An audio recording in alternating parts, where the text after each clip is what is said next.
10 কোটি টাকা চাঁদা না পেয়ে পাগলের দল ভাড়া করে জেলা আওয়ামী লীগের সাধারণ সম্পাদক ও সাবেক এমপি জোয়াহেরুল ইসলামের বাড়ি দখল করা হয়। শনিবার সকালে বাড়িটির তালা ভেঙে 17 জন মানসিক ভারসাম্যহীন নারী পুরুষকে প্রবেশ করিয়ে দখলে নেন ছাত্র প্রতিনিধি ও সমন্বয়ক মারিয়াম মুকাদ্দাস মিষ্টি। এই বাড়িকে আশ্রম করার পাশাপাশি অন্য আওয়ামী লীগের বাড়ি পূর্ব ঘোষণা মোতাবেক পর্যায়ক্রমে দখলে নেবার ঘোষণা দেন তিনি। না, দখল কেন, এটা তো আগেই বলা ছিল যে যদি দখল বলেন তাহলে ওইটাই আগেই বলা ছিল যে এটা আমরা আশ্রম করব।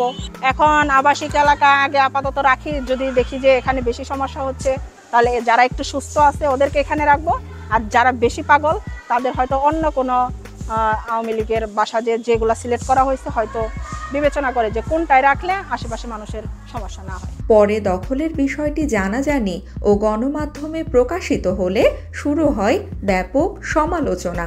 কেউ দোষী হলে আইন মতে শাস্তির কথা জানিয়ে এভাবে অন্যের বাড়ি দখল করার নিন্দা জানায় স্থানীয়রা। একটা লোক একটা অপরাধ করলো দেখে টোটাল ফ্যামিলিকে আসলে হ্যারাসমেন্ট করা বা টোটাল একটা পরিবারকে ধ্বংস করে দেওয়া, এটা তো যুক্তিসঙ্গত বিষয় হতে পারে।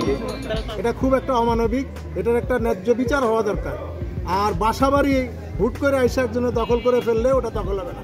আমরা যতটুকু জানতে পারছি যে এটা আওয়ামী লীগের নেতা অ্যাডভোকেট জোহারুল ইসলাম সাহেবের বাসা না, এটা তার স্ত্রীর নামে বাসা।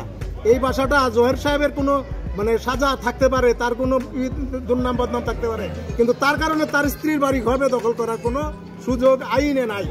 এই অমানবিক একটা কাজ, পাগল সব ধরে নিয়ে এখানে রাখা, তাদের খাওয়া নাই, দাওয়া নাই, কোনো দেখার লোক নাই, এবং এটা কে রেসপন্সিবিলিটি নিয়ে এখানে রেখে গেছে তাদেরও দেখি।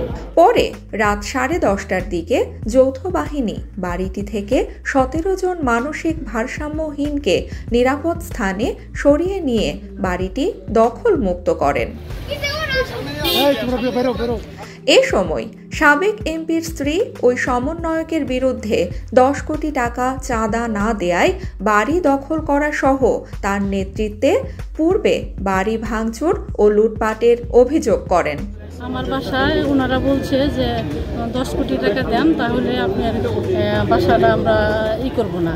আমি 10 কোটি টাকা দেই নেই বিধায় তারা সবগুলো পাগল ছাগল এনে বাসার মধ্যে উঠেছে। এর আগে তো সব কিছু নিয়েছে, মিষ্টি সব কিছু, আমার কি একটা পরার কাপড়ও নাই, কাটা চামিচও নাই, সবগুলো নিয়ে গেছে। আমাদের সব ট্যাপ টপ খুলে পানি টানি বাসা ভর্তি, মানে আমার থাকার ব্যবস্থা নেই, যার জন্য আমরা অন্য জায়গায় থাকি। কিন্তু এই সুযোগ নিয়ে সে আমাদের বাসাটা তো এইভাবে পাগলের আখ্যানা করেছে। আমরা দিই না, আজকে তো করছে এই কাহিনীটা, এর আগে দিই নেই, কিন্তু আজকে দিচ্ছি।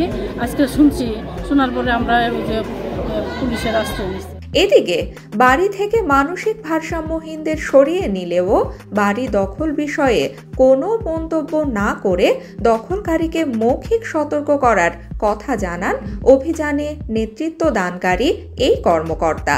এখানে আমরা দুটো গাড়িতে উঠিয়েছি মানসিক ভারসাম্যহীন 17 জন মানুষ। তারা একটা আশ্রমে ছিল, তাদেরকে অতর্কিতে এই বাড়িতে আনা হয়েছিল। এই বাড়ির যে অ্যাকোমোডেশন, যেহেতু তারা মানসিক ভারসাম্যহীন, তাদেরকে যথাযথভাবে রাখার জন্য এখানের যে ব্যবস্থাপনা বা ইনফ্রাস্ট্রাকচার এটা উপযোগী নয়। তাদেরকে একটা অ্যাপ্রোপ্রিয়েট অ্যাকোমোডেশনের ব্যবস্থা করে দেওয়া দরকার। সেজন্য সরকারের পক্ষ থেকে তাদেরকে পুনর্বাসনের ব্যবস্থা গ্রহণ করা হবে। প্রাথমিকভাবে আমরা যেটা করেছি, আমরা সতর্ক করেছি, এত ত্যাগ তিতিক্ষার মধ্য দিয়ে এই পর্যায়ে এসেছে, সেই জাতির আইডিয়াল বিচার ব্যবস্থা কখনো মবক্রেসি হতে পারে না। এখানে আইনের শাসন হবে, আইনি প্রক্রিয়ায় দোষী নয়, ভালো মন্দ সব কিছুর বিচার হবে ফরমাল আইনে। আমরা আইনানুগ প্রক্রিয়ার দিকে আমরা জোর দিব। এর আগে গেল 6 ফেব্রুয়ারি এই সমন্বয়কের নেতৃত্বে জেলা আওয়ামী লীগের অফিস সহ আওয়ামীদের বেশ কয়েকজন নেতার বাড়ি ভাঙচুর, লুটপাট ও অগ্নিসংযোগ করা হয়।